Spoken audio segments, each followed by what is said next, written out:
দিয়ে আসিনি, আমি শুধু দেখতে এসেছি সিনেমা। আমি এতদিন ধরে খুব অপেক্ষায় ছিলাম, আমি কখন যাব, কখন সিনেমাটা দেখব, আর এই মানুষগুলোর জন্য অপেক্ষা করছিলাম।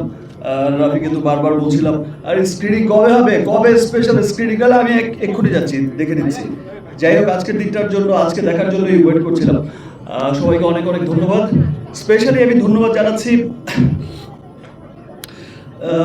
আমার দেশের মানুষকে, যারা হচ্ছে তাদের ঈদ পরবর্তী সময়ে এই কর্মব্যস্ততার মধ্যেও এই যে এত এত শোজ, তারপর টিকিট পাওয়া যাচ্ছে না, আমার ফ্যামিলি বলে ভাই টিকিট দেই, ও বলে টিকিট দেই, ভাই টিকিট দেই।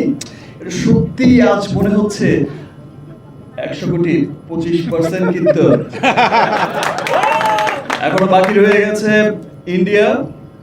হিন্দি ডাব হচ্ছে তো, যাই হোক, গানটা চালিয়ে দেবো হিন্দি না ভাই ঠিক আছে, ওটা ইন্ডিয়ার জন্য রেখে দিলাম। প্যান ইন্ডিয়া রিলিজ হবে আর ইন্টারন্যাশনাল রিলিজ হচ্ছে। This is the first time আমি হচ্ছে আমার রেমুনারেশন হচ্ছে 100 কোটিতে 25 কোটি, আর 200 কোটি হলে 50 কোটি। Thank you.